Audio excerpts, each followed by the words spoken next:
everybody. It's time to LOL. Listen out loud, that is. It's time for Anime Jam Session with DJ Ranma S, Mako-chan, and Ari Rockefeller. There we go. That's how it should be. Oh, God. What a night.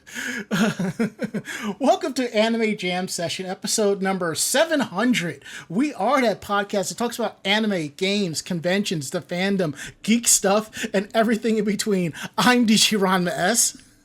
And I am Mako-chan. Ari is off tonight. Don't worry, he will be back for next week's show. So... To think that was the problem the whole freaking time, and I didn't even see that. But as I've said to people, when you work in IT, 9 times out of 10, you tend to overlook the most simplest problem. Because we're so busy thinking it's other things, because 9 times out of 10, it usually is the other thing. So, Anywho, Mako-chan, how are you doing tonight? I'm tired. I'm recovering from an odd cold/flu.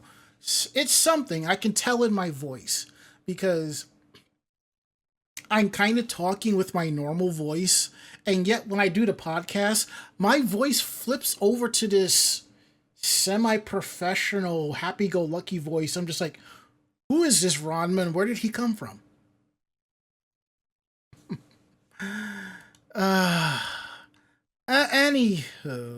Anywho, let's get the ball rolling tonight.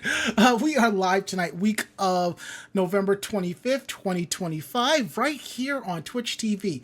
We're always live on Tuesdays from 9 to 10:30 p.m. Eastern. And you can always find us at Twitch TV/Anime Jam Session. And Dr. Tsuya says post-con crud. I think I got sick on the last day of the con, so it was going into it. And honestly, I don't think it was post-con, it was current con crud. And I'll say this much, it kind of curbed up my appetite even more, because when I went to put on my pants this morning, I could put an official another notch in the belt. So I think it's time for me to order another belt. So anywho, we're proud to be part of the Voice of Geeks Network at vognetwork.com, and they're also on Twitch, and they stream their shows at Twitch TV/vognetwork. And come hang out in our Discord, vognetwork.com/Discord. Every show that's part of the Voice of Geeks Network has its own channel, so come through and hang out and have a good time with us, And that's all we ask for, Good times, great friends, excellent anime and games and all that good stuff. So, So now that we got that out the way, I am going to kick things over to Mako-chan. Ask Mako-chan, how was your weekend day? Okay, I guess. Basically, I have been playing way too much Pokemon ZA. Is that the new one? Yeah. Oh, okay. I've been playing way too much. Define way too much.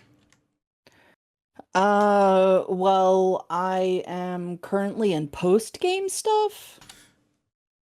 And I will I've been sitting there basically just leveling Pokemon I will never use.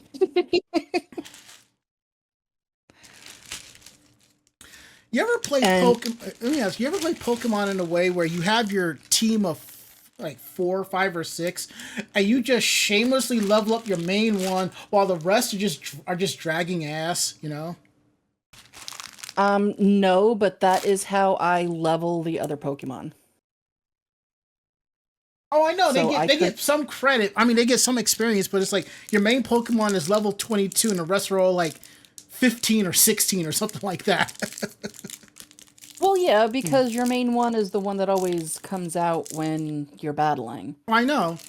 But there are those who cycle through all of them, make sure they all get equal leveling across the board. Yeah, no. I tend to level the 6 that I want to play with, and then I'll actually over level them just because it's easier that way. And then I will take one of them and just battle with that one while the other five are low level just to raise their levels, just for shits and giggles. So my mains right now are in the 85 range. Damn. Yeah, and I currently have my team right now is because I'm leveling my Lucario. So I have Lucario as my main, Mm-hmm. and then the other five are um, alpha Pokemon that I'm just trying to level. So I go and play with this over leveled Pokemon just so that the other ones can gain level. And that's all I've been doing for the past, I don't know, 3 or 4 nights that I've played.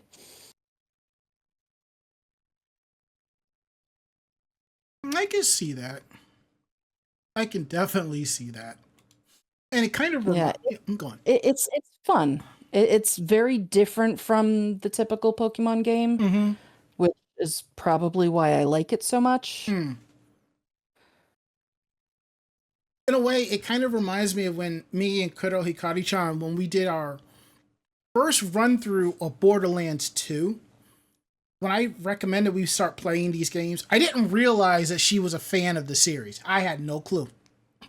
So while we were playing together, she was off playing solo, going through all the games, finding the nooks and crannies and all of that. I was like, I didn't care what you did, just don't do it on our save together. So when we did Borderlands 2, she was like, I have a level 50 character I could play with you to help you level up quicker. I was like, sure.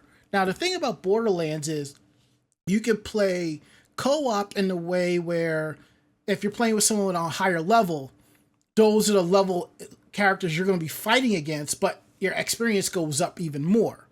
Or you play where if you're not on the same level, the enemies that you fight are on the same level as you. Something like that.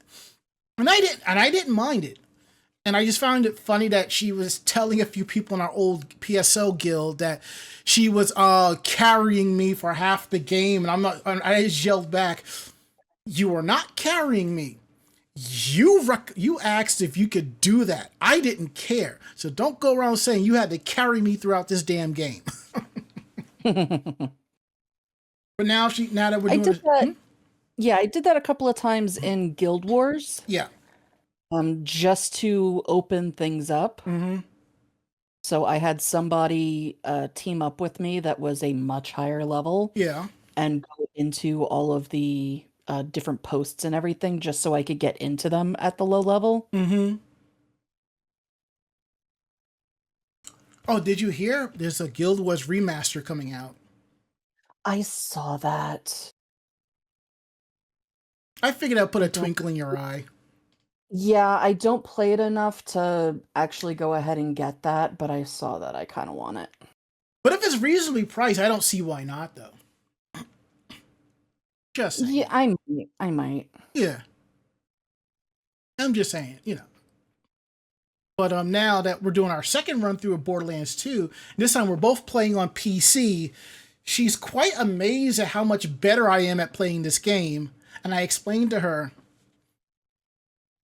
I am a demon when it comes to first person, third person shooters on PC because I cut my teeth playing these games with a mouse and keyboard.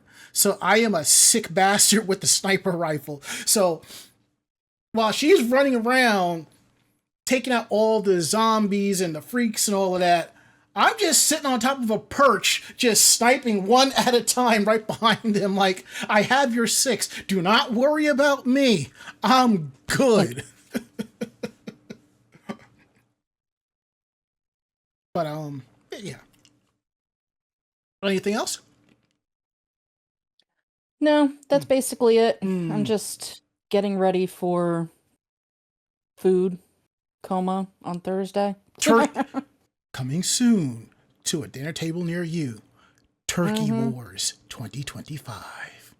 No giblet is safe. By the way, nice ride you got there.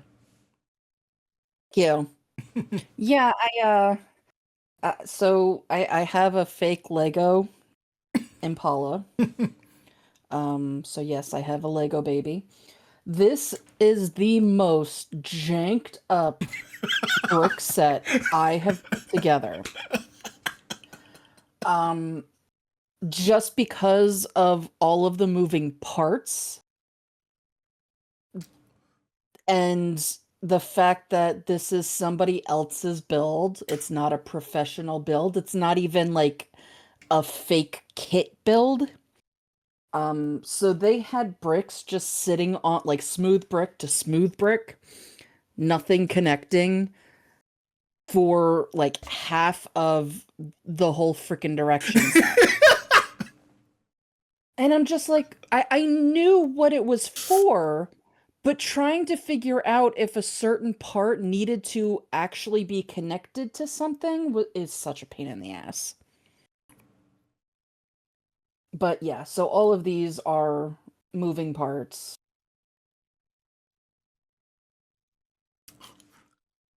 Remember, y'all, it's not a Lego, it's a logo. Yeah, pretty much.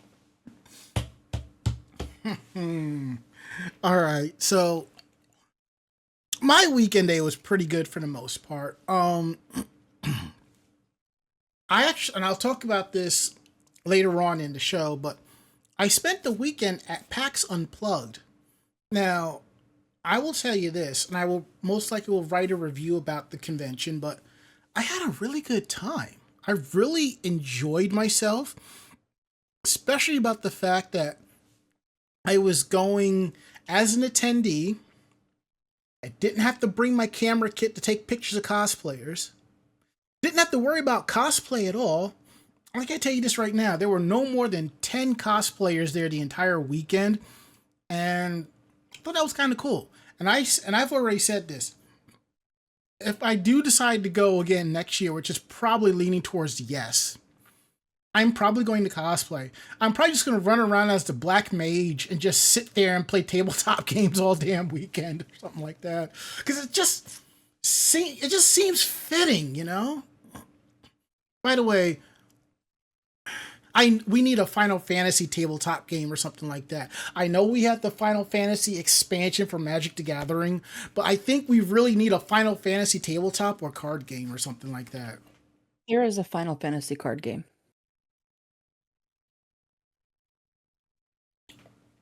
Oh, do tell. Yeah, I actually watch one of the card breakers that I watch on Twitch break the boxes and shows off the cards and everything. It's it's basically a Final Fantasy version of, Magic type game, but it's all the different Final Fantasies mixed together. I may have to look into that. Yeah, the cards are really, really pretty. You got me thinking of the Japanese Magic the Gathering game, Duel Masters, because there's a manga called Duel Masters, which is basically kids playing Magic the Gathering, and there was a one season anime, and then they brought the game over, and it was called Duel Masters. It was basically Magic on speed, because half the card was the land, and the other half of the card was the characters you could use it either way. So that was kind of cool. But I did. Well, I did pick up a couple of card games. My friend Rachel, she bought a lot of games, and we did play a couple of them because they had them out on the tables for loan. I picked up this game called No Thanks. Basically, you shuffle the deck, you remove 9 cards, and you flip the card over. The objective is to have the lowest possible points by the end of the game. So if you don't want the card, you put a token on it, and it goes around till somebody takes it. So if the card comes up and it comes as a 15, and you go around, eventually someone takes it. The next card comes up, it could be a 6, and and then the third card comes up. Let's say it's a 15. Whoever got the 16 will take the 15, and they're just trying to build down to the lowest possible points that they can get, and whoever walks out with the lowest score basically wins. And that was kind of fun to play, and that was like under 20 minutes. There is this other game called Flip 7 that I picked up. It's basically Uno meets Pressure Luck. So I have not played this yet, but I am looking forward to playing it. So from what I can tell, you got to flip cards and get numbers. You don't have to try to flip the same card twice. Then there are cards that say freeze, flip 3, and all this other good stuff. It just seems fun and interesting, so there is that. Also, while I was out, generally the bulk of the Black Friday sales has already started. And let's be real, some Black Friday sales started as early as last week. And honestly, I am one of those who miss how Black Friday used to be. But I do understand because of COVID and so forth, things change. And so be it. So one of the Black Friday deals was the Horizon Forbidden West limited edition figure. This is, and it comes with a digital copy of the game. And it comes with, I think, an art book and some other stuff, a steel book cover and all of that shit. This thing retails on PlayStation Direct for $180, marked down to $30, and I bought it. Loot. Just to find out a few days later that the game is actually going on sale for it's on sale for $30 right now. And I'm like, you know what? I like my physical games. I like the fact that there is a digital copy that I could put in my library in the event I lose my physical copy as a backup. So I am going to purchase a physical copy of the game to have that as well. And I'm starting to look at all of these games that are on sale, and I'm just like, you know what? I'm going to wait on some of these because, yes, the games are like 19 and 29 now. Probably in 6 months, if you have the right shopping extensions, you'll get that notification that game is on sale for $9.99. Click buy. That's it. Done. That's all.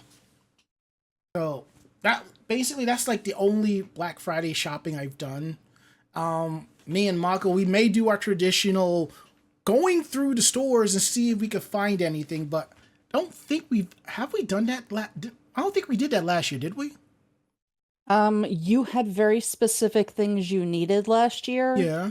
And that's all we went out for. Okay. So if you don't have anything specific that you need, I'm not getting anything, so. I really don't. I'm probably going to spend the rest of that weekend on my Switch playing some of the video games I bought that I haven't even cracked open yet. Yeah, I'm probably just gonna be playing Pokemon. Ari says, I'm not getting up at the ass crack of dawn to stand in line to get trampled. You do realize, according to, I think, the Black Friday Death Watch, no one's been trampled in 5 years. Let's see, Black Friday death count. The Black Friday death count. Let's see what it says. Okay. Since this website went up, blackfridaydeathcount.com, this site started in 2006. From 2006 to 2021, there have been 17 deaths and 125 injuries. So, according to this, nobody has been killed on a Black Friday deal or sale in about 4 years.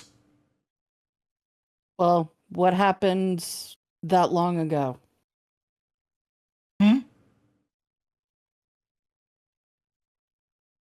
COVID. Right. Yeah. So yeah. You can thank COVID for not having Black Friday deaths. Yeah.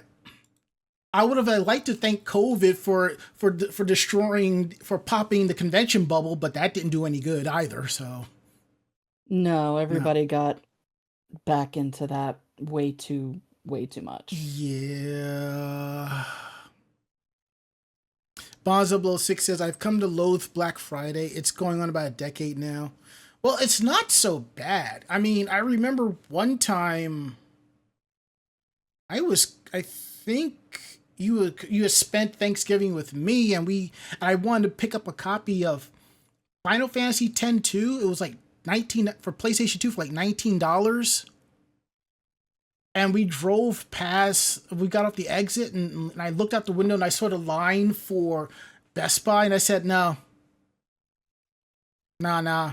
I ended up ordering the game online because I'm like, that's the only thing I wanted this year, and I am not getting on the line for that. I will pay whatever extra it is. No. Alpha was I think that was one of the times that you came out here, and then we went back to your place after Thanksgiving dinner. Yeah, didn't we go see the Muppets that night? Something like that? I don't think so. All right. I think that was a different night. Okay.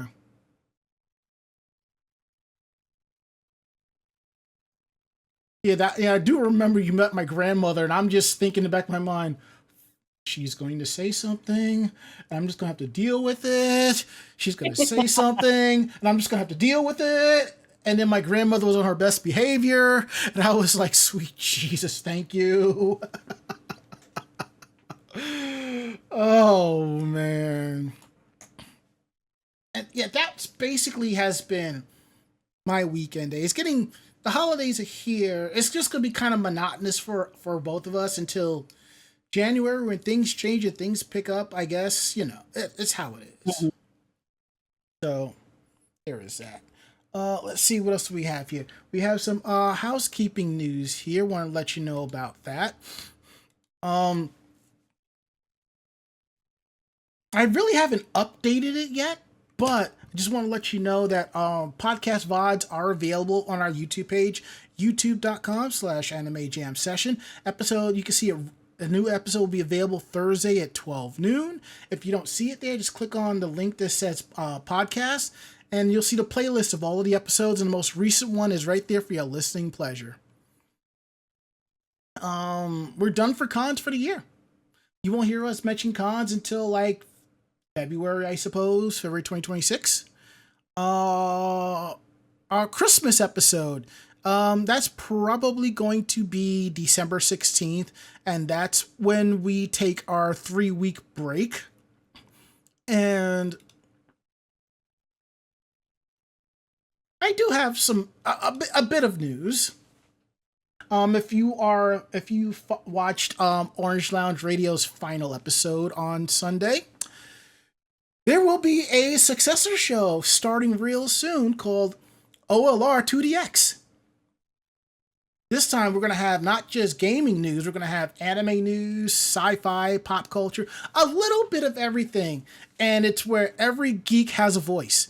We will be starting that, I believe, sometime in January or February, give or take. I'm just throwing out months. Don't hold me to that. We want to make sure that we have everything set before we start rolling out and start doing the show. So be on the lookout for that. And we can't wait for you to join us on OLR 2DX. And now we got that out of the way, I wanted to bring up the very important topic here.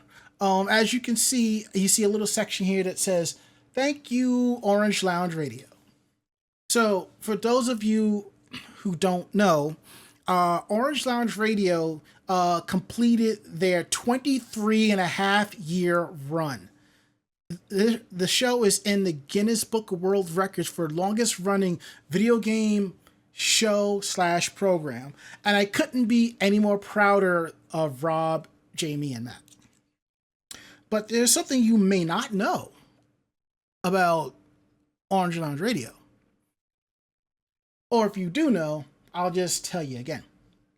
Anime Jam Session was heavily influenced by OLR. If you couldn't tell how we do our rundowns and how a format of our show, I basically heavily copied it and started making my own slight changes to keep things going because I like what works. And I have said it countless times because it's so true. If it wasn't for Matt, if it wasn't for Jamie, if it wasn't for Rob, and a little nudge from Travis, the Podfather, I've already made sure to send him a box of cannolis, so we're good. And a little assist from Drew. I would not have really decided to not just start Anime Jam Session, but to get it going. And I've said this countless times. Anime Jam Session is not a one-person band. It has never been. I could not do this show without Mako-chan, Ari, Wild Spice, Boy, Barry, Cinnamite, and everybody else that works behind the scenes. If they're not on the screen talking, but they're helping with reports and this and that, it's a team effort. So I'm very thankful and appreciative of that. And also, if you didn't know, if you really enjoyed the final sequence, I appreciate that. When I found out that OLR was ending their run, I just hit the ground running. I just started scribbling words together, and I'm like, you know what? If this is the final show, it has to go out like a game ending. Like, you've completed the game. Here's your true ending. Sit back, relax, have a drink, enjoy the victory lap. And what you saw was like the fourth and final revision of the ending. The first revision had the giant Opa Opa in the background with the Guardian Legend theme playing in the background, the ending theme, and the credits run as per. But I accidentally rendered it in the wrong resolution, so I went back, fixed that, and sent it on its way. And I'm like, well, DDR is a Konami game. Konami games tend to continue after the game is over. So I decided to add the opening sequence and let it go. And I'm like, you know what? Let me add a high score screen. And I know Capcom versus SNK 2 gets talked about a lot on OLR, so I was going to throw that in there. But I couldn't find one that had a decent resolution. If I do, I might just edit that in and just post it up there as an outtake or something like that. So I threw that in there. And I didn't like it, so I left it out. I put in I think it was DDR Extreme top scores, and I let that run through. I found an image of the character from the Guardian Legend that somebody drew, which was an amazing picture. Threw that in there and put Darkstalker's her famous and most favorite quote, "Reject false icons." And I put that in there. I'm like, this is perfect. Put it together, done. Sent it to Rob. I was like, I need your approval if this is good or not. He approved it. I'm like, this is perfect. Then I discover we're going to be doing a successor show. Once we got the name going, I threw something together. I'm like, well, if we're going to go the way of 2DX, let me kind of do a 2DX thing. And I threw that together. And the only change I really did was, instead of scrolling text towards the end, I just did fade in and out. What I wanted to do was scroll text, stop, and then keep scrolling or something like that. But the time I had for it, I didn't have enough time to really do it like that, because I'm still figuring some things that were premiering. I'm like, I just want to get it done. And it came out really good. Then I'm like, wait a minute. The ending theme to Guardian Legend is a little bit too sad. It's a little bit too downtrodden. I need something different. For some reason, the ending theme to Sonic 2, the only thing from Sonic 2 came to mind was the ending theme. I threw that in there, took out the Opa Opa, put in Fantasy Zone back playthrough. I'm like, this is perfect. Coming home on the bus the day before PAX Unplugged, that Thursday, I'm coming home from the doctor's office. I find a remix version. I threw that in there, render it, upload it, and be like, done. Then I get a text from Rob Sunday saying he needs the end credits removed. If I can't get it done in time, don't worry about it. So there I am, hotspotting off my phone, remoting into my desktop, deleting that part, closing it up, saving, rendering, and uploading. I'm like, all done. So, and the thing is, I take time to work on these video projects, and if I'm doing it for somebody else, I take more time into it because I want it to be good. I want it to be as perfect as can be. Because there've been many times I have did the final ending and said, no, wait, I want to do this. No, wait, let's try this. I was throwing a couple of things at it just to get it perfect. So I just wanted them to absolutely love it, you know? And I think I did a really good job. And from what the comments were in the chat, I appreciate what everybody said. And I'm just like, this is, I think that's my piece of resistance. So if anybody asks me to do like an opening or ending sequence, I'm gonna have to show them that, like, well, I did throw this together, you know, so, but there is that. Dark Tetsuya says the only thing that would have made the OLR 2DX thing more perfect was using the interface from Coppola. Well, if you can find me a screenshot of the game screen in 1080p resolution, send it my way. I have no problem dropping that in there and doing a slight tweak to it. Just because. I'm just curious to see how it would look, that's all. You find that for me, send it over. So, that is my story. That's the connection between Anime Jam Session and Orange Lounge Radio. I never thought that listening to the show, I'd find myself becoming really good friends with all three of them. Me flying out to Fanime to hang out with them and record one of their podcasts live. And just to go back out a year later to hang out with Jamie and hanging out with her and Drew in San Francisco. I mean, and then watching fireworks shoot off, you know, you just never know. They say you should never meet your heroes. I say, in some cases, it's okay. I wouldn't call Matt, Rob, and Jamie my heroes. I wouldn't call them friends either.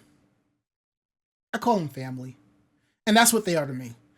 They are my podcasting family and closest to an actual family in my clan I'll ever have. They have been there for me in times of good, in times of bad. There was that one time I had to get things set up for VOG Network and I was dealing with a very bad breakup and Rob just heard me. He was on the phone with me as I'm just trying to listen to him set this up and I'm just legitimately bawling my eyes out. I mean, we broke up and I get the call to set this up like 10 minutes later and he's making jokes to get me through this and that's something I really appreciate. So. And I do hope that they come out to the East Coast someday. I know Rob's been out this way, but I do hope Rob comes back. Jamie makes her way out here. Matt makes his way out here, and we can have like a big old OLR anime jam session, critical myth hootenanny. And if Brad catches wind, he better make his way up here too. So we'll have a big old barbecue with 4 amazing podcasts. So it's it, and that's that. And to OLR, to the people behind it, to the fans, and everyone in between, thank you very much. Now, we got that out the way. Let's talk PAX Unplugged. Now, for cases when I do a review, I will generally put like a 20-minute timer on, but I'm not going to do so per se. I'm just going to keep a tab on my clock here, and I'm just going to play this off the top of my head because I don't think this is going to take 20 minutes because I didn't do a lot, but at the same time, I did a lot for what I wanted. So let me have a little sip of water. I think I need to add more water than just ice, but Thank you, Dr. Tsuya. Appreciate that. So let me tell you about PAX Unplugged. Now, there is a trend of themed conventions. And I'm not talking like an anime convention or a sci-fi convention. I know those are technically themed conventions, but I'm talking themed conventions that are like Doctor Who conventions or My Little Pony conventions, which those are still going, oddly and surprisingly enough. I was like, wow, really? I mean, you also have supernatural themed conventions and Cobra Kai themed conventions, you know? But PAX Star Unplugged. Wars and Star Trek Oh, too. yeah, yep. Star Wars Celebration and Star Trek. Yeah. PAX Unplugged is a themed convention. It is a convention based solely around tabletop, card games, and anything else that falls in between of both. And Dr. Sui says this Lebowski Fest. Hey, Ari, that's a convention for you, man. That's a convention for you. You will win first place in the Dude Abides lookalike contest, man. That's all for you. But PAX Unplugged. There are small cons around the country that are tabletop themed and card game themed, and I've heard of a couple of them, and I'm like, people go to those? And I was just surprised. I honestly did not think there was like a big turnout for tabletop gaming, but it kind of surprised me that there are 4 people in my main social circle that love and play Catan. I was like, really? So there you go. So my friend Rachel asked me if I wanted to go to PAX Unplugged. And I thought about it. I'm like, you know what? I'll go. I don't have to worry about cosplay. I don't have to worry about any taking pictures. I'm going as an attendee. I'm just going to chillax and have a good time. And I found out that a few friends of mine were going too. So I was able to find a few of them and get their pictures and, you know, and have a good time at the convention. So I go down Thursday and I get there. I end up getting confused on the hotel. I thought we were at this one hotel, but we're at a different one. And I go into the chat log. I'm like, oh, she did say this one. So I made my way over, and luckily, the 3 main hotels I got confused with were literally within a 2-block walking of each other. So I was all good in the hood in my book. And the best part is the hotel that we were staying in has a sky bridge that allows us to connect directly to the convention center. But you can't take that route unless you already have your badge. So by the time I got there and settled in, it was too late for me to get my badge. But we did go out and have dinner. We went and had ramen, and we stopped at Walgreens, you know, for some basic supplies, Powerade drinks, and so forth. And I will say this. I tried Liquid IV for the very first time. And I think it's going to be the last time I'm going to try enjoy Liquid IV. It's a little salty. I don't walk around or work out enough to justify me drinking that, especially at that price. I mean, it has a nice taste, but it just feels a little bit it's a little bit too salty for me to drink on a regular basis. Like when I do like the Propel or the Gatorade drinks, powdered drinks, oh, that's done. I'll drink maybe two of those in a day, and that's it. You know, the Liquid IV, it took me 2 days to drink the bulk of it, and then end up pouring it out, the rest of it out. I ended up just finishing Saturday and Sunday with like 7-Eleven green tea and Pure Leaf green tea, because 7-Eleven, they really need to fix their drinks. Is just a little bit, ugh. But anywho, Thursday said and done with. Friday rolled through, get my badge. I ended up grabbing breakfast in the hotel because I wasn't fully sure what was in the area. Yes, the Reading Terminal Market was next door, but we did that on Sunday. So I ended up getting my $1 million breakfast, you know, $15 for a coffee and a breakfast sandwich. I could kind of justify the breakfast sandwich, but $5 for a cup of coffee. Damn. Anywho, we go in, and the first thing we do is just walk around the main expo hall. When you walk in, you see a place where you see this area called the game library. All there's like hundreds of tabletop and card games there that you can pick up and try. You grab one, they scan the barcode, they scan the QR code, and you're off to play. And then when you're done, you put everything back together, you scan the QR code, no, the barcode, and you go grab another one. So we did some tabletop gaming. I don't remember the. Okay, there was this game called River City Glassworks that we played, and it's basically where you're collecting different types of glass, and adding it to your collection. And that was kind of fun. We got kind of, I think we kind of missed our strategy for it, but it's still a fun game. I enjoyed that. We also played this game called Planted. It's a tabletop game on raising plants. I really wasn't the biggest fan of that because Planted is one of those games where it has multiple rules and sort of like has like complex rules where it's like you have the base rules and then you follow the rules on the card and so forth, and it's like it's just a little bit too many things to do within each round, so it really wasn't my thing. So after that, we continued to walk through the expo hall because as you walk past the gaming library, there are demo tables set up. They're sponsored by different companies where you can test and play different games.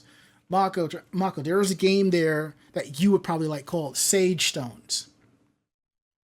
Yeah. You roll these 3 dice, and they're 6-sided 2d3s, and whatever the number is, you put a stone on that board. The only time you can't put a stone if you roll a 1, 2, 3 in any combination. If you roll doubles, you get an additional run. And it's basically strategy. You got to get rid of all 10 of your stones to win. Now, you can eliminate somebody else's stone where if you have a stone in 7 and you have one and they put one in 8 and you put a stone in 9, that stone is eliminated. Or if you're in a row of 7s, one stone is yours, one stone is theirs, and another stone is yours you put there, that's eliminated. Now, on their go, and they roll a 7, they could put that stone back, and it's perfectly safe. And you can buy different kits for have different stone types and so forth, and it's up to 4 people that can play. And we did play, and this when it's 2 players, you play with 2 sets of stone colors. And as we were playing, we got kind of confused with one of the rules about jumping the block spaces to eliminate stones, because there were times where I had 2 different colored stones there, and Rachel had 2 different color stones as well, and we're like, is this ruling correct? So we ended up talking to somebody who runs the game. They're basically saying if there are 2 different colored stones by the same person, it's still fair game. So I'm like, okay, cool. That was fun. I forget the name of this game. It's about a presidential election game. It's basically buying votes. This game can be played in under 10 minutes, but I really didn't like it. I don't know. Maybe it's just me because I lost. But then again, when I lose at some of these games, it doesn't matter to me because I still have fun. But it's something I just didn't like it as well. Maybe I'll give it another chance. A friend of mine, he's working with the company that is one of his friends who put this game out. It's still a chill game. Basically, you bid on different states, and whoever has the highest bid for that state takes it. If one of the states is a swing state, you can take the most recent state that somebody else has and just stack them up that way. And every few rounds, you get more money to buy more states, and basically you're buying more electoral votes and so forth. It's kind of interesting, and it's kind of scary how parallel that runs to the real world, don't you think? So I ended up meeting up with my friend Sarah. I met up with my friend Emily because they were there working booths, and it was good times all around. And then what else did we do that Friday? We actually went back out for dinner. We tried to go to this other ramen spot, but it was like 45 to an hour long wait. So we went to Maggiano's, which was literally across the street. And I got my lasagna, which was pretty good. And then we did this adventure role-playing game where you take the role of one of the characters and the script, and the setting is the one that we did is called the Sandcastle, where you're in this mansion, and one of the people that invited you, no, one of the people that's there is dead, and then you find out in the script if you are the murderer or not. And if you are the murderer, it says something about you have to lie your way out of it. For those, and it says for some, you're not the murderer or anything like that. You can tell the truth across the board. For some, it says you're not the murderer, but you can lie your way and so forth. So that was kind of fun. So that was kind of fun thing to do. I wasn't too sure because everything is being handed to you, the scripts and the scripts and everything. But the way it played out, it was pretty fun. This is it's a popular international thing. Hold on, I believe I have paperwork from it. Yes, I do. It's called Jubensha, Murder Mystery Social Deduction. And it's very popular in East Asia, and it's by Suspense Studios. So you definitely want to check that out. We did what was called the Sandcastle. And it says here, a group of hardcore gamers from the online community, the Sandcastle, gathers at an exclusive island resort for the ultimate meetup. When their dream getaway turns into a nightmare when one of them is murdered. Now, trapped on the island, they must navigate a deadly game of trust and deception. Will the Sandcastle withstand the tide of lies or crumble under the betrayal and deceit? So that type of game is kind of different. It's sort of like playing through it's basically a murder mystery. Instead of watching like a murder mystery show, you're actually role-playing a murder mystery show. So that was kind of fun. The only issue I had with that, because where they had the gameplay was in this one room, and there were booths divided by curtains. But the issue is you could hear people on the other side of the curtains, so sometimes it's kind of hard to hear your games master explaining the rules or the characters or this or that. So I do know if I go again next year and we do this, I hope they kind of spread it further out, That way, I know sound travels, but if it's a little bit further away, it won't travel as much. So that was my Friday. Saturday, I actually was like, you know what? I want to find something for breakfast. So I ended up going to the Reading Terminal Market, and I went to Beck's Cafe. It's a Cajun cafe. And I'm like, ooh, I have to tell Kyle about this just in case he doesn't know. The breakfast was pretty good, but the downside is it was a long wait. But if you're going for like lunch and dinner for like gumbos and soups and platters and stuff, that's already there on the hot table. So you can be in and out for that. Anything that they have to cook up, it's going to take some time. In a way, for me, it's kind of worth the wait. But because everything was on a hot plate, I ended up going back on Sunday, getting some jambalaya and some gumbo to go. So, and I think I still have some leftover jambalaya in the fridge. I might just knock that out. But anywho, I come back, and then the first thing we do is we go directly to the expo hall. Now, one thing I like about this convention is there is no rush to get up and hit something up, because honestly, I wasn't sure where to begin. I didn't know what panels I wanted to do. I mean, it wasn't really clear to me about what was playing in the theaters. So I just stuck to the expo hall, and I played more tabletop games. Like I said, we tried the Cowboy Bebop board game, but we put that back because it was a little bit way too complicated. But we did play Tetris. Rachel was, I don't think she's ever played Tetris before, so I was walking her through the rules of how you play. Basically, you have like a matrix board and all the Tetris pieces there in the proper colors, and there is a deck of different Tetraminos, and then you shuffle them, you put them down, and you open one up, and then whatever the Tetris piece is, you put it in and you try to make your rows. There's another deck of cards that has an objective on it. First person to complete that objective wins, and then whoever else continues playing until you get second and third place. And you just play for points. So we did the basic one where you have to make 6 lines, which is kind of cool. That was fun, and that was straightforward and simple. I don't remember what other games that we played that day. But I can say, when we did walk around, there was a lot of games that we saw.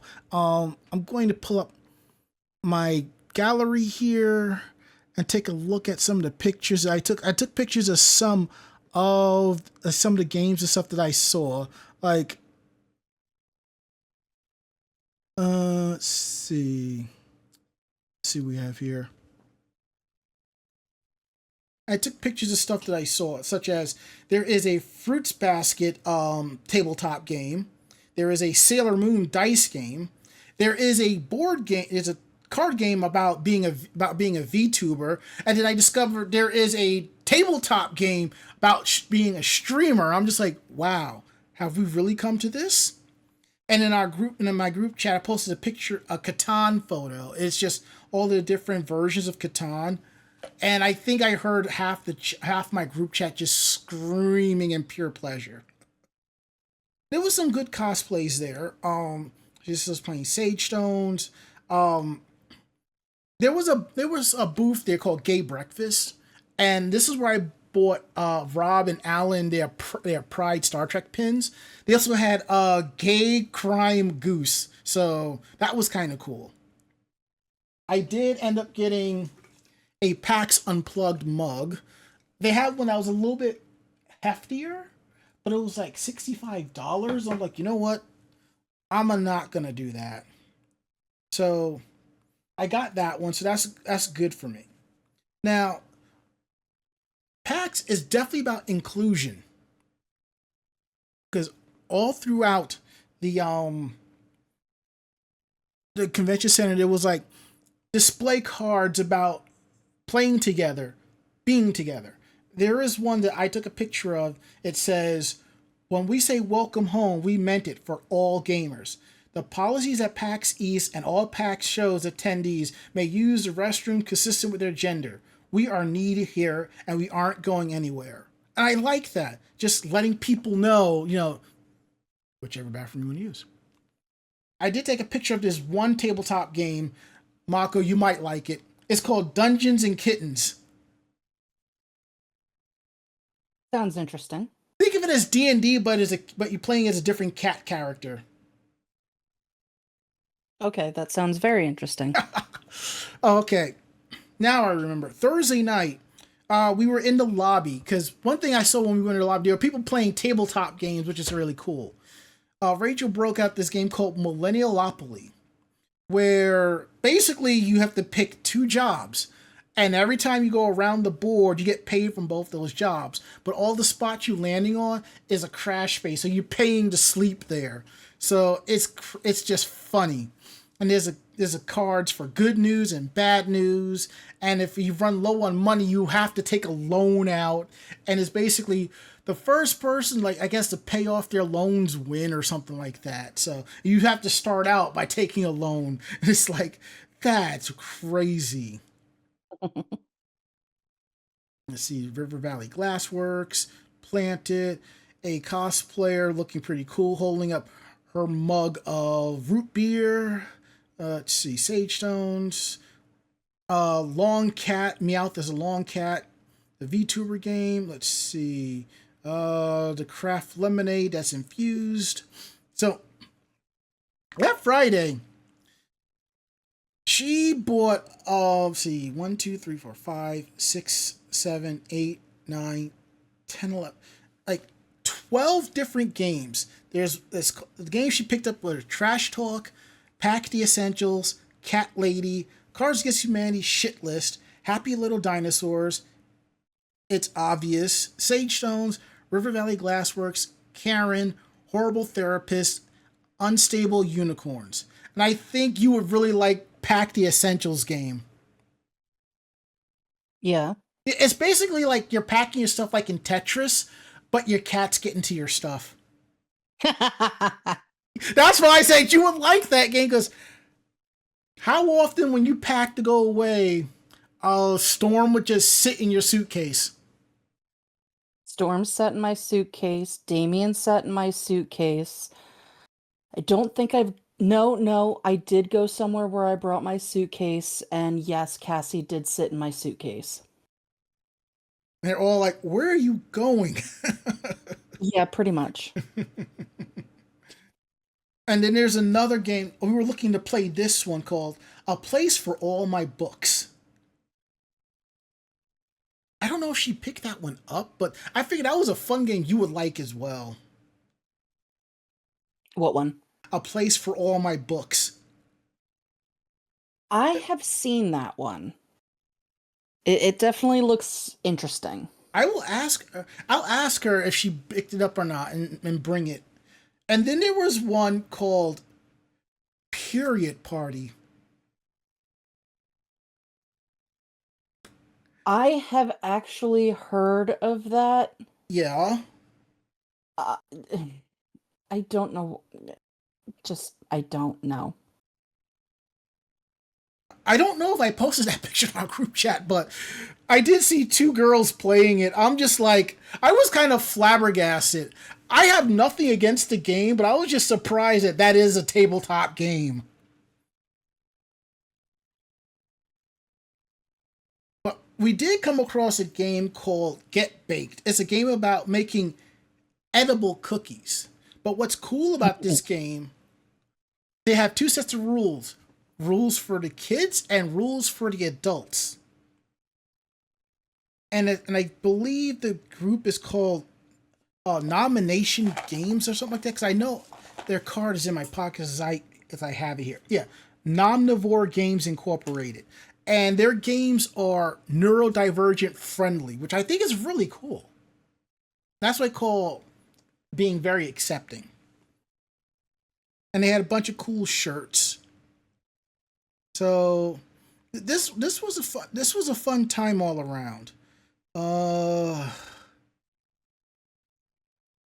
I would definitely say if you're really into tabletop games and you want to try some and meet new people, definitely PAX Unplugged is well worth it. But also, if there is a local tabletop convention closer to you, try that as well. I think one's called Dex something that happens out in Jersey, but I think I'm going to do PAX again, because even though PAX is big, it doesn't seem like it is big when you get into the gist of it. So I had a good time. And if I get another invite to go next year, you bet you took us, I'm going. All right. I need to let my voice rest a bit. Mako, can you take the next story, please? Yeah. Let me pull everything up.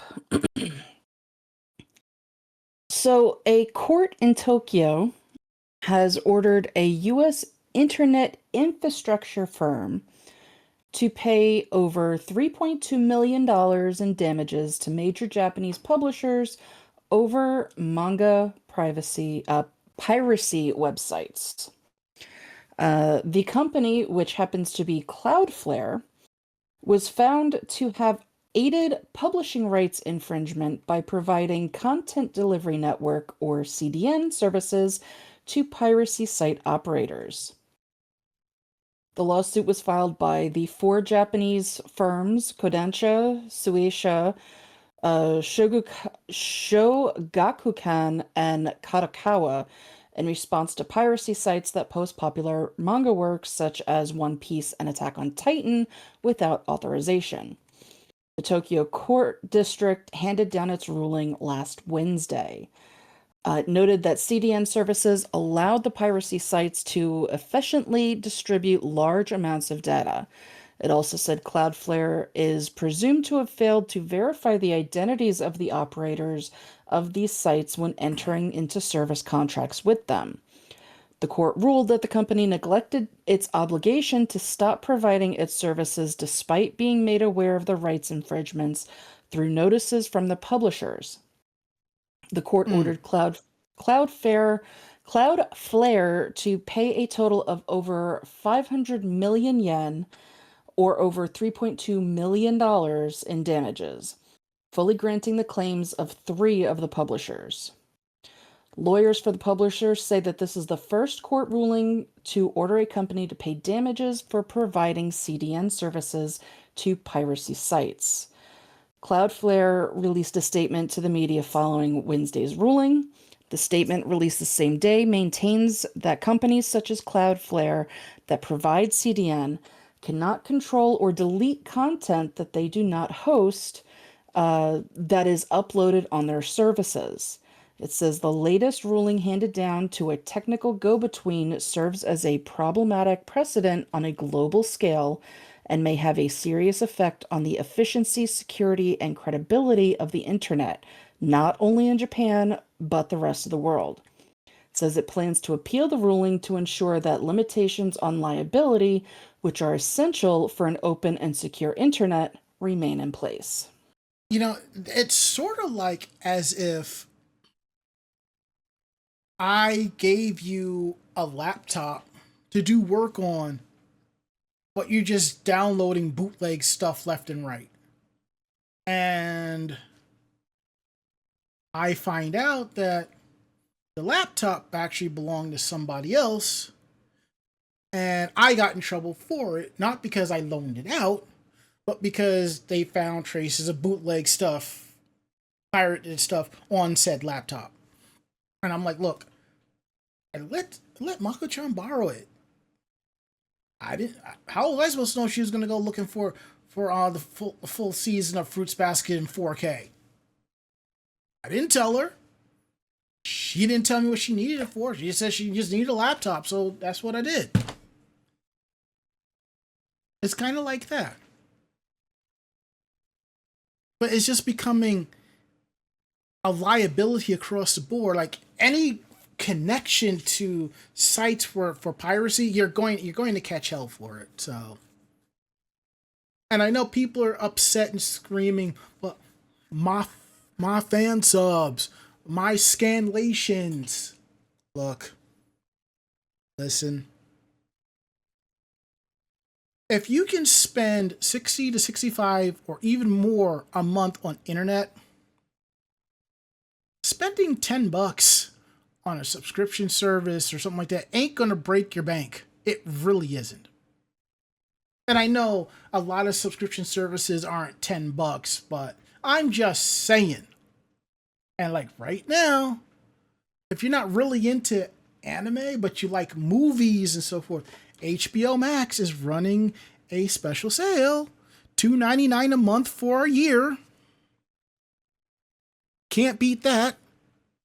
I'm not the biggest. I like my subscription services. You know, I don't subscribe to all of them, but I did jump on that high dive Black Friday deal from 3-4 years ago for a year for $50.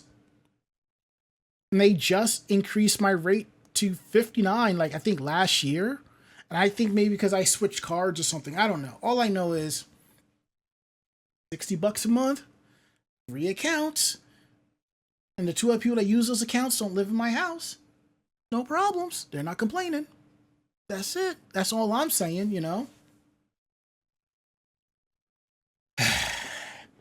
Can't keep the fandom will never be happy. That's all I gotta say. The fandom will never be happy. Never. Ever, ever, never, ever, ever. And speaking of, I don't know if we talked about this, but there's been controversy with One Punch Man Season 3. Now, I have heard things such as, oh, they're using AI to animate the episodes. Oh, they're using cheap, like all this. They're not animating it fully. They're being lazy and all of this. So I'm just like, I can sit here and explain everything to you, but it's not enough, you know? But let me tell you,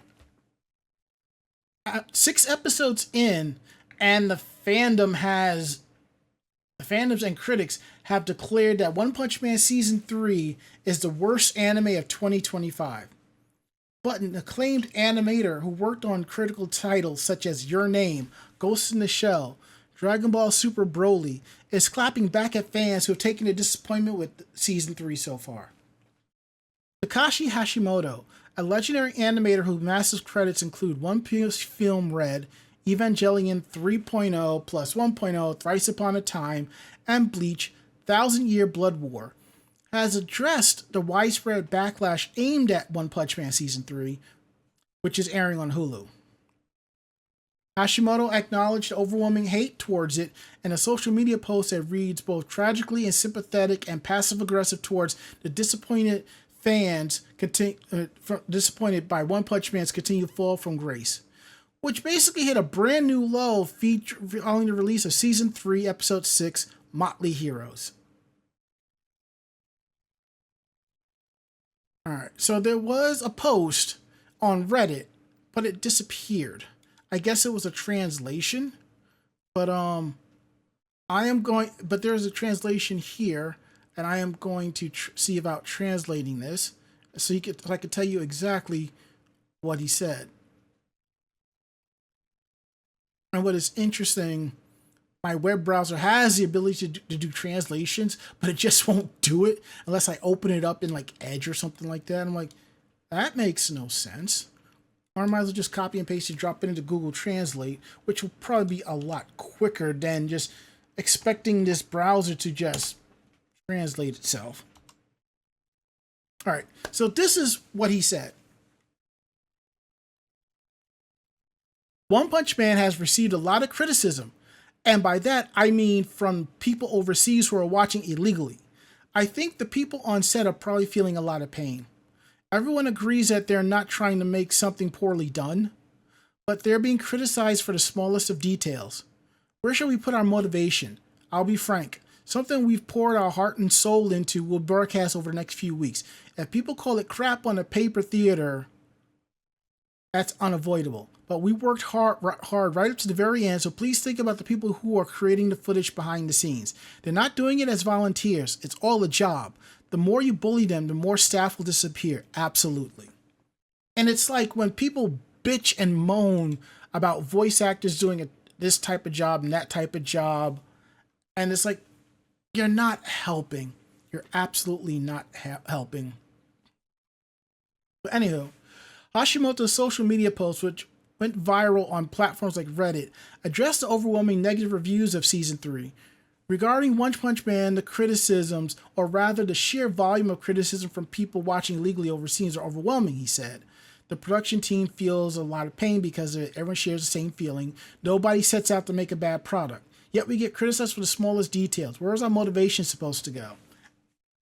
And he explains everything so what I just recently said.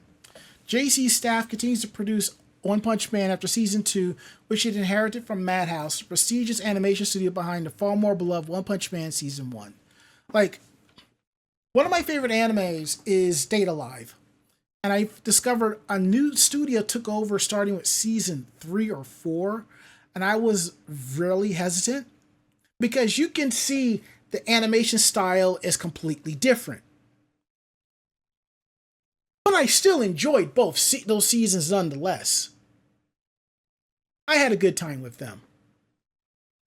And again, to go back to what I said about voice actors, people do the same thing. We've discussed stories on here about people bullying voice actors because they didn't like the role that they did and so forth and so forth. They didn't like it. And some voice actors have basically left social media because of it. Because you're a bunch of bullying ass motherfuckers. But I'll say this. I've always believed that there's no such thing as a bad dub voice actor. If it's going to be bad, it's probably going to be the script or the direction of the anime. That's it. Right now, I am watching Ranma one half.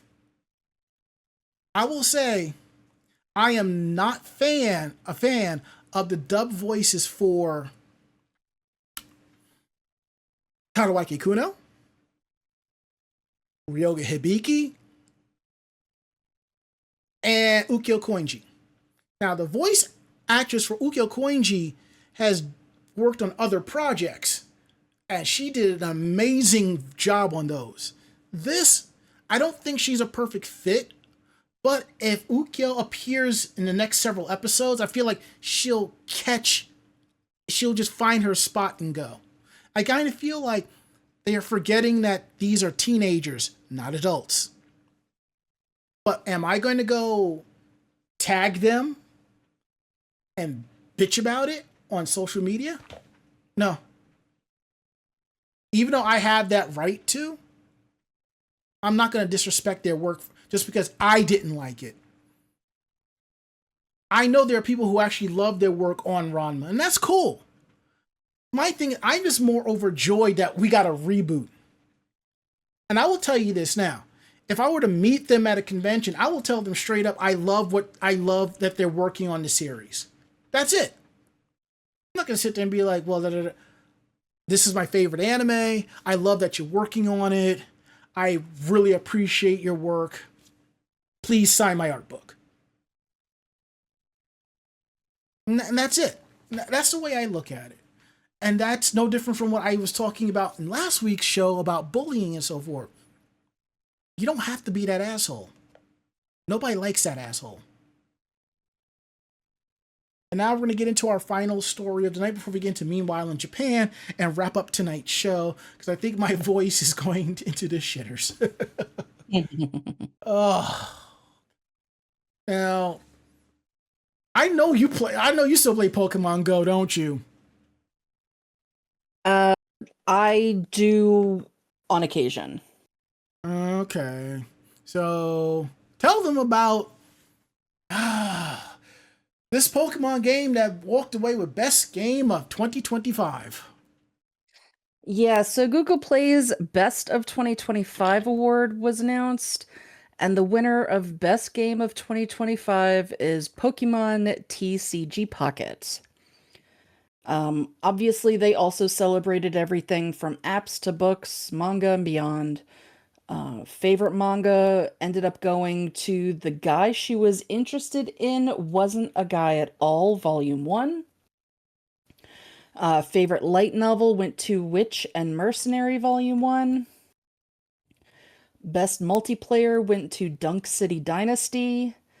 Best pickup and play, Candy Crush Solitaire. Best indie, Chance of Sinar. Best story, Disco Elysium. Best ongoing, Wuthering Waves. Best on Play Pass, Dredge.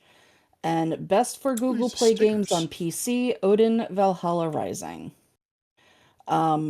I just find it funny that Pokemon, the trading card game, the digital version of it is Google Play's best game of 2025. That's because you can't scalp digital cards.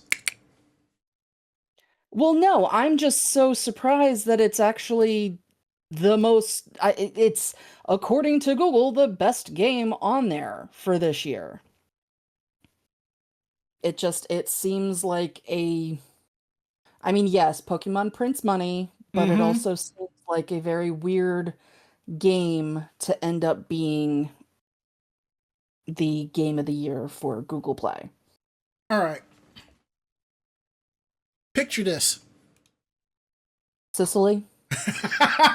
1929. It's kind of interesting that you say that, because when I said thank you to Rob, Jamie, and Matt on my personal Facebook, Rob left a heart, and I commented with the gospel remix of "Thank you for being a friend," and he went, canonically, that's the correct version. I went, damn right. But picture this: Leonardo, New Jersey, 2015. A fast food joint where Mario and Luigi are working behind the counter. And walks Ash Ketchum, all blinged out with Pikachu. And Mario and Luigi are salty because they are Nintendo's new cash cows. I thought you were going to say Mario and Luigi were salty because they weren't supposed to be here today. No, that's Mario is not supposed to be here today. So I think you can figure out the rest. Now,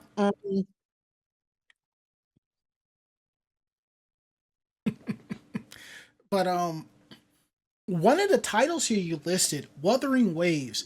I was thinking about getting into that game because when I was in Japan, CC Graywitch had gone out and she came back and handed me a stack of Wuthering Wave cards, which I discovered now they're not cards, but they're stickers.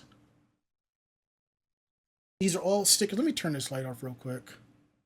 Yeah.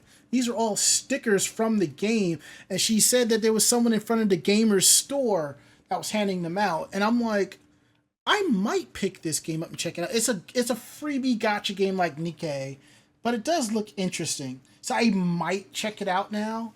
I mean, the fact that it won that type of game of the year, I'm just like, might be worth it. I mean, I could play it on my phone, which I probably won't. I could play it on my tablet, which I probably won't, because I would need a constant internet connection, and I don't see myself tethering to do that unless I'm on a train or something like that. But I do see myself playing it on my desktop. Maybe if I end up getting a newer Surface with double the RAM, maybe I'll drop it on there. Who knows? But now I'm really curious about checking this game out. So let me just do a search, and I'm just gonna throw this in a tab on my other workspace so I know to download and check it out later. So there is that. I might even see how well it plays on my Surface just because. Anywho, enough about that. Now we're at the part of the show that y'all really stick around for. Meanwhile in Japan.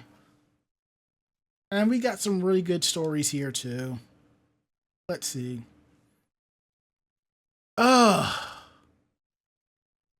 I'm just saying this right now. I'm taking the second story. Okay. Which one do you want?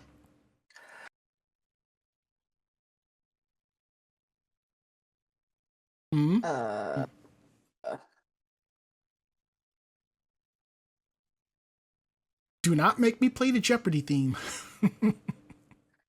Yeah, I know. They're both kind of out there. Yeah. Let's go. I'll take the third one. All right.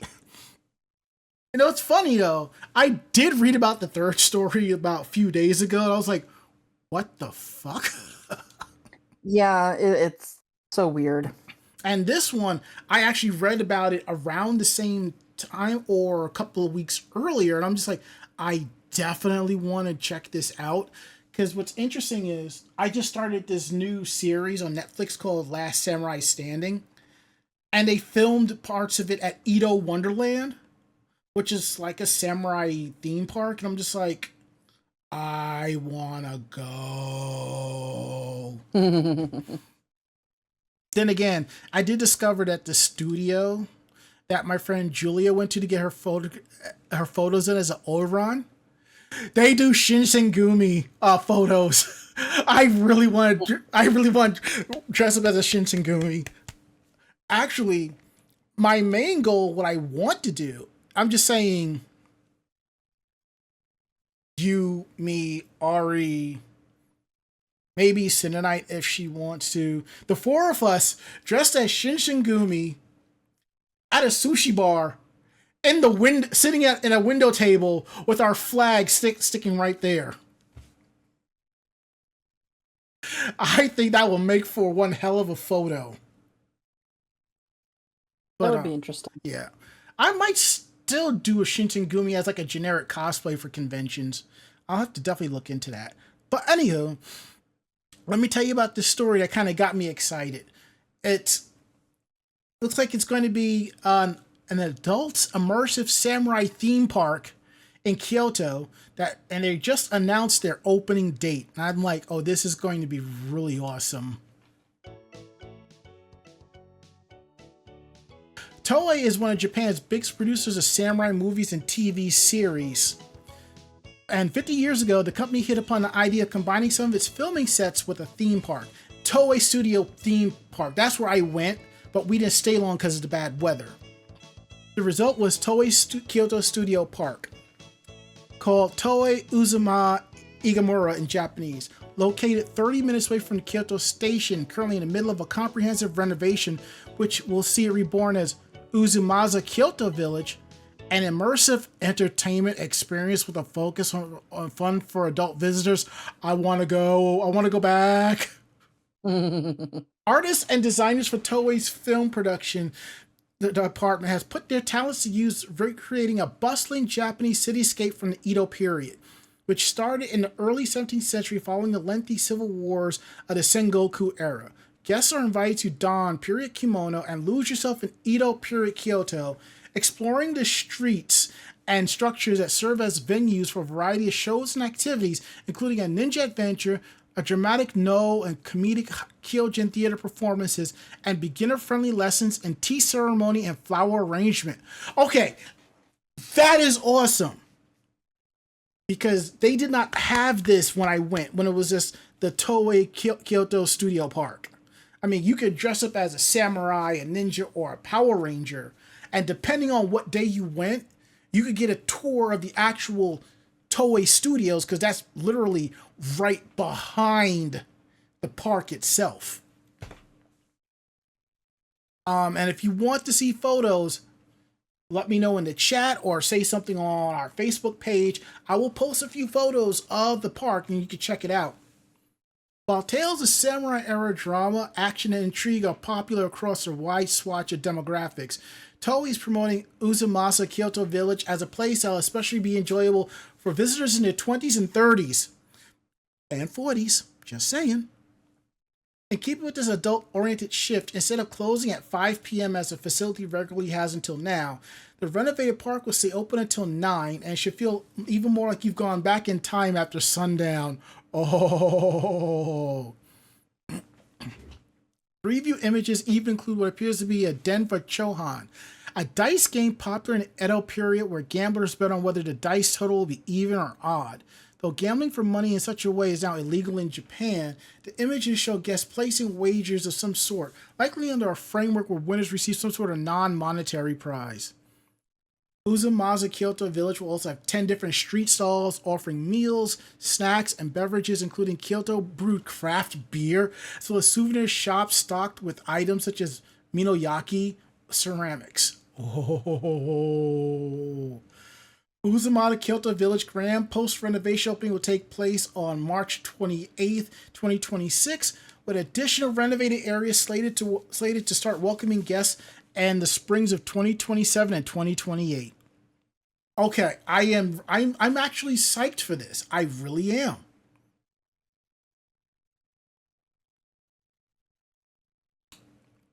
Yeah, it sounds really freaking fun. Yeah, what I'm going to do, I'm going to pull those photos from my Google Photos in its own little mini album, and I'm just going to post it to the Facebook page so people can check them out, and I'll send you a direct link. I got some really good photos. I just wish the weather was a little bit nicer so I could do more stuff, though.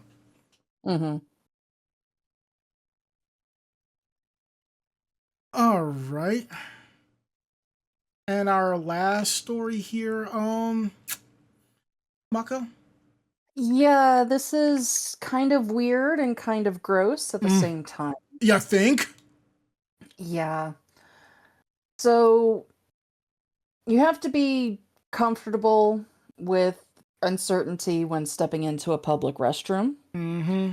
Even if the cleaning staff is diligent in their duties, there's no guarantee that someone who uses the bathroom since the last sweep hasn't dribbled onto the floor in front of the urinal, squirted soap onto the sink counter, or been too lazy to flush after doing their business. However, when a custodian recently went in to clean one of the restrooms at OKB Fury Kaiken, the event hall in Gifu City, the surprise waiting for them wasn't gross, but baffling, as the rubber fixtures had been removed from a number of toilet lids and seats.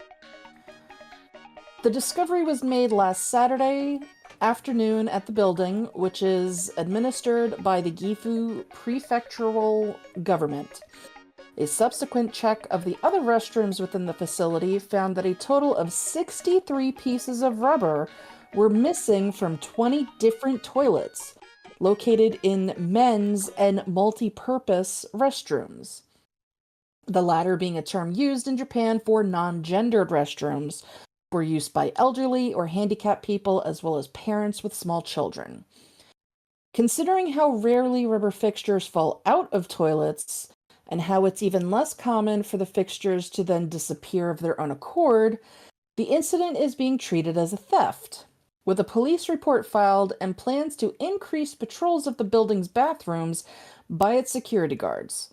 As to why someone would want to snatch up a few dozen pieces of toilet rubber, that's something that's got online commenters scratching their heads. Just what the heck is the thief planning to do with them? Someone out there has a purpose for 60 some odd pieces of toilet rubber. Is he going to try to scalp them? Is there a market for rubber? Who'd be enough of an idiot to buy used toilet rubber? When infrastructure components get stolen, it's often because thieves are after metals that can be sold off as scrap, such as manhole covers or copper wire. Rubber isn't thought of as a material that's quite as easy to flip for lucrative profit. But according to the building's management, the 63 pieces of stolen rubber have a value of approximately 60,000 yen, which is about $400. Though that brings us back to the equation, to the question of who would be willing to buy used toilet parts. The investigation is ongoing, and the suspect still is at large, but there is at least something that should soften the blow for the victims a little bit.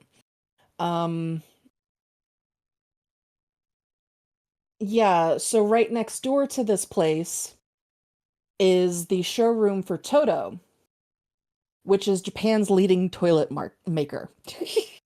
Inside job much? Yeah, so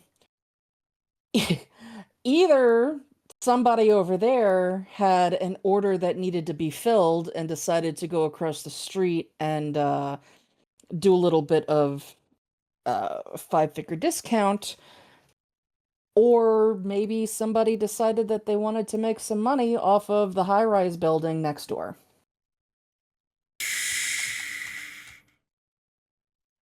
Still a shitty situation all around. As you say, that's charitable. Yeah.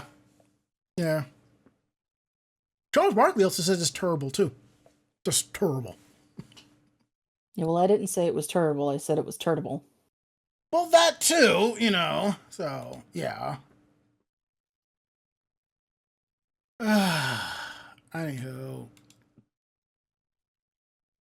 I think it's time for us to go. I agree. My back is starting to act a little odd because I readjusted this chair and I'm not getting the proper support I need. And I'm just like, what is with this chair? Oh, wait. I didn't spend that much on it. No wonder it's like this. God, Christ on this. Christ on a cracker. And now the timeline is not going, so now I got to go in and manually do that. Wow, it's been quite a day today now, hasn't it? Mm-hmm. What? Let me... I'm still stuck on that? Let me see. I'm going to reset this to top, and let's see if it resets itself.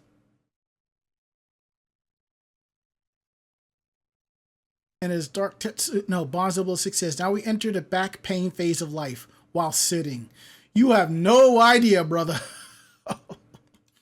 Anywho, I'm going to cue up the closing theme and get us out of here because my voice is starting to go. So if you like tonight's show, tell a friend. They in turn will tell another friend, and so on and so forth. We're independent bloggers, independent podcasters. So what we like and don't like, we're telling you straight up front. So if you have any questions about the show, drop us a line at podcast@animejamsession.com. Again, that is podcast@animejamsession.com. We're here to believe you. Check out our website at animejamsession.com, where you will find not just our latest podcast episodes, you will find links to our anime reviews, editorials, cosplay tips and tricks, cosplayer interviews, external links to our YouTube and Facebook pages of convention and cosplay gathering and goings and so forth. Check it all out, plus more, at animejamsession.com. Don't forget to subscribe to our podcast. Our podcast, Anime Jam Session, is available anywhere you download your podcasts. And if it's not on your favorite podcast app, just give us a shout and we'll get it on there for you. So please subscribe to the podcast. And if you can, leave us a review. We really want to hear what you think. If you can't, drop an email. Every little bit counts. Follow us on our social media. We're Anime Jam Session on YouTube, Twitter, Facebook, and Blue Sky. And to our fans that follow us on there, that hit us back and so forth, thank you so much. We really appreciate y'all. Y'all the GOAT. And while you're here, here's our tip jar. Down below is direct links to our Stream Elements, our Streamlabs, and our Ko-Fi. You can also cheer us on with bits in the chat. You can also sub to the channel and give out gift subs. Every little bit counts. All the money that comes rolling into the site pays the hardware so we can keep things going. So now we're going to go around the room. Last words, Mako-chan. I have a lot to do after work tomorrow, and I'm very upset that I have to work on Friday. Well, at least you get to work from home. Yeah, but it's been 7 years since I've had to work on Black Friday. True. At least you'll have some good music and a good accompaniment. Yeah, maybe. My last words is my voice is starting to go. I'm getting a little tired, and I need to start packing for this weekend. So that is it. End of list. We'll be back next week with a brand new episode. I'll be here. Mako-chan will be here. Ari will be here. Will you be here? We're hoping that you are. So that is it. End of list. I'm Ranma. And I'm Mako-chan. Great fight. Great night. See you next week. Good night. Say goodnight, Mako-chan. Good night, Mako-chan. Perfect. Awesome. Wait, hold on. I have to stop the end credit. I have to stop the theme. Bond 006. Our back hurts. Next year will be the knees. My brother in Christ, you have no idea. You know, it started with the knees. Yeah. God. Can I talk about the fact that I just bought some more Tylenol? Okay, we are getting out of here. See you all next week.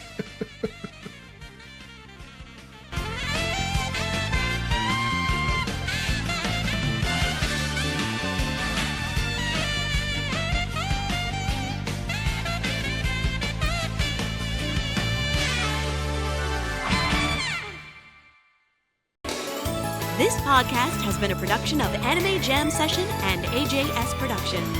No fanboys and fangirls were hurt, maimed, shot, electrocuted, or pistol whipped in this episode. For now. The views, opinions, and thoughts expressed on this show do not reflect the staff or the network as a whole. But we're still right, damn it. For transcripts of this episode, start typing. Check us out at animejamsession.com and vognetwork.com for more information about us and other programming. Jamatane!